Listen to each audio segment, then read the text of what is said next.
We are going to talk about another form of energy. We're going to talk about another form of energy today. This will be, at least it's my intent right now, this will be contain our third and final formula for this chapter. It's possible we might add in another one, but unlikely, I think. So we'll get all the math stuff done right away. We're talking about temperature and how it relates to heat and thermal energy. Okay, so first of all, what is temperature?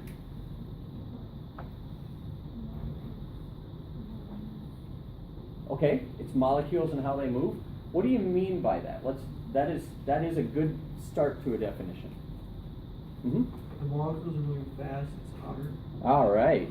With solar, it's colder. That is probably the best answer I've had from a ninth grade group together, the two of you.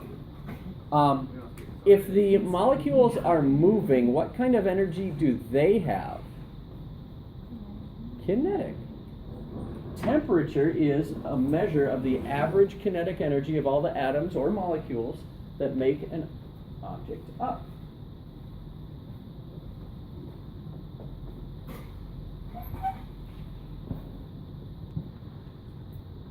What do we measure temperature in? Okay, we've got 2-degree scales, Celsius and Fahrenheit. We use Fahrenheit, of course. Most of the world use Celsius. Kelvin. Kelvins. You know what kelvins are? No. That's a word. Those are the 3 scales. You're absolutely right. Fahrenheit's what we use in this country. Celsius is what science uses, or at least these last 2 are scientific use, and what the rest of the world uses is Celsius. And then Kelvin is really only used in science. Let's see. One sec.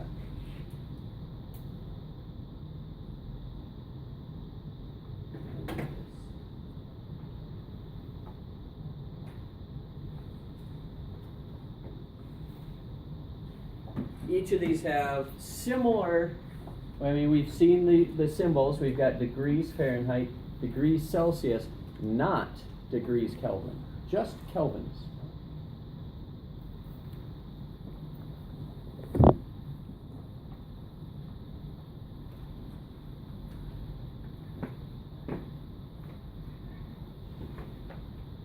How cold can things get? Is there a limit, or does it just keep going on forever?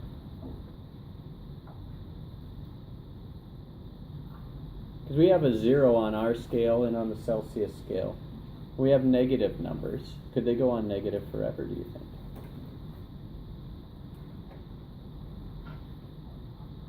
Let's look at this definition. Temperature measures the average kinetic energy of the atoms. So is there a minimum amount of kinetic energy something could have?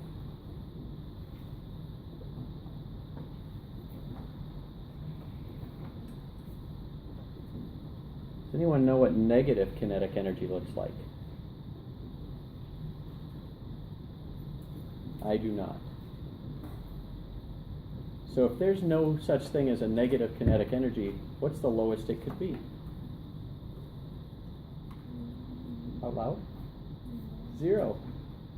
0 occurs, 0 kinetic energy for these atoms and molecules means that's the coldest something can get. And we actually call it absolute 0. Absolute 0 occurs at negative 460 degrees Fahrenheit. It's negative 273, and it's point something in each of these. Negative 273 degrees in Celsius. Kelvin is set up so that is 0. It's named after Lord Kelvin, who was a British physicist and chemist way back in the day. And he said, well, wouldn't it make more sense if we started our scale at 0 being the least it could be, and then go up from there? Other important things. What temperature does water freeze at in Fahrenheit? 32. What about Celsius? 0. 32. So these two both are for pure water.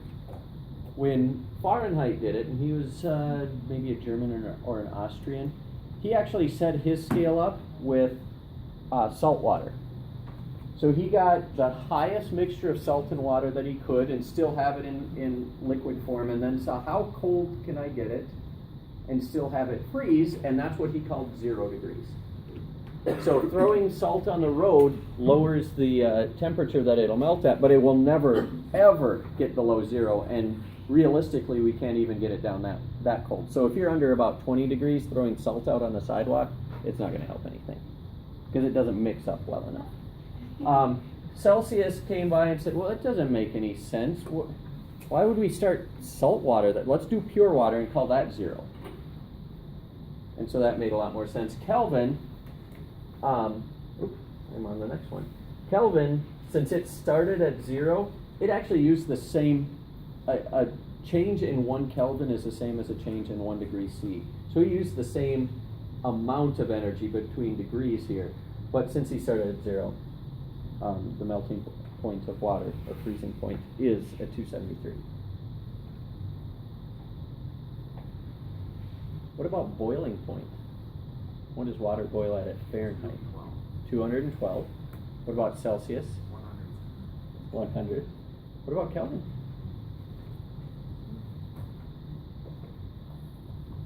Kelvin will have the same difference as usual, 273 degrees. So it's 273 degrees higher than that one. This also illustrates why, just like metric system, most of the world uses the Celsius scale, because 0 and 100 is a lot easier to understand and remember and make sense of.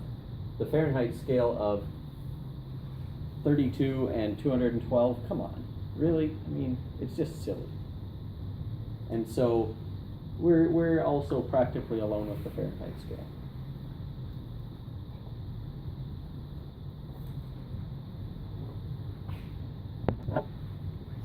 Okay, now we're going to actually look and see, we're going to use the Celsius scale essentially. Kelvin's interchangeable for what we're doing, but we're going to measure things in the Celsius scale for ease. And we're going to see now how does the actual thermal energy, or at least changes in that energy, relate back to the temperature and relate to the type of energy that we've been talking about before. And that's where heat comes in. Heat in physics has a specific definition. It's a measure of the transfer of energy, thermal energy, from one object to another because of a difference in temperature. So if two things are at different temperatures and contact each other, they will exchange thermal energy until they're the same temperature. And what this also means is that if you put two things together, say drop a 0 degree ice cube into some 30 degree water, the temperature when they finally settle is going to be somewhere in the middle of those. So they're going, and the other thing, and I might have that here, heat always goes from the hotter thing to the colder thing. Never the other. It doesn't, you're not feeling cold come into you. You're actually feeling your heat leave you when something feels cold. We have a formula for it. Like I said, this might well be this is our third equation for energy and might well be our last for this chapter. TE here is thermal energy, and we're going to measure it in joules. And this is how much energy is changing.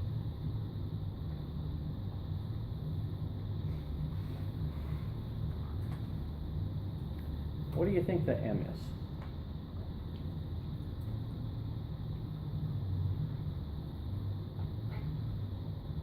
I'm not going, I'm not going to intentionally confuse you on these. What would M be anywhere else? Mass. What units would we measure it in? Right. And we're going to keep this as straightforward as possible. So that's mass of whatever you're looking at in kilograms. Now this next one we'll talk about more in just a moment. C is, We'll go to the delta T and then we'll come back to C. What does this triangle mean? Delta. What does delta mean? Airlines. Change. It means change in math. It's a change in temperature. And just like, so we saw that with a change in velocity for acceleration and among other things. We measured in degrees C, and it will always be the final temperature, what it ends up at, minus the initial temperature, what it starts at. And so that means it can be negative. And then finally, C here is a new term that we'll talk more about. It's called the specific heat capacity. It's measured in joules per kilogram per degree C, so it's an amount of energy for every kilogram of mass and for every degree C that we're changing it. We'll talk much more about it on the next slide.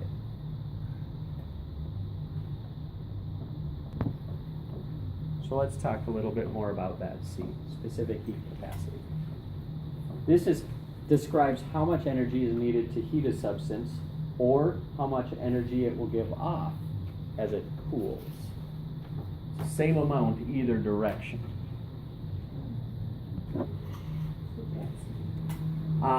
We use units like it said on the other side, and so that's joules per kilogram per degree C. This is one of those things you don't necessarily have to write it out. Maybe you put it in a shorthand.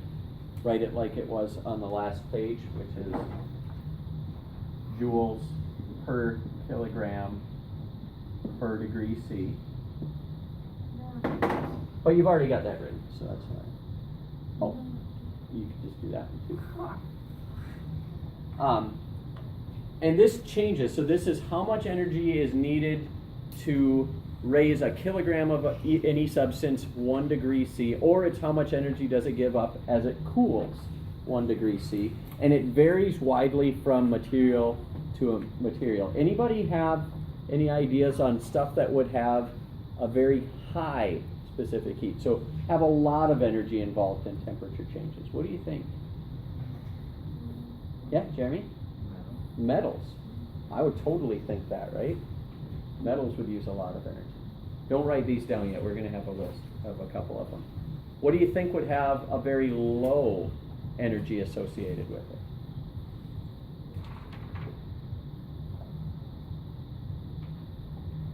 Any examples? Things that don't store much thermal heat?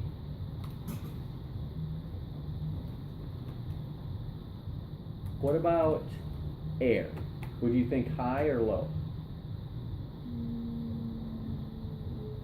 It's okay to be wrong here. I'm not expecting you to. Okay, so I heard some lows, some highs. What about water? High or low? Low, you think? This one always surprises people. So here's some examples. Water is 4,186 joules per kilogram. That means if you have a kilogram of water, 1 liter, it takes 4,186 joules to raise it 1 degree. That's a lot of energy. A lot. Especially compared to the energies we were talking about, 1 or 2 joules in our spring lab. We've got ice. That's quite high, 2,000. We've got steam, quite high at 2,080. So pretty close, not as much as liquid water right here. So changing the form of it makes a big difference, but it's still quite high. And then we get into the metals, and despite what we'd think, this lead is only at 128, and we see other metals are similarly low in the few hundreds. Where I would write down these, yeah, just so you get an idea of the values. And I think I got one more. Diamond, kind of in the middle, 630, just as a example. Air is somewhere in the middle of those, in the 1,000 or so range. So so a lot of the things that we would naturally think, like I would think metals too, just coming off the street. Metals are actually really low. They don't store much energy in them, thermal energy. They give it up very quickly. That's conduction. But that's different.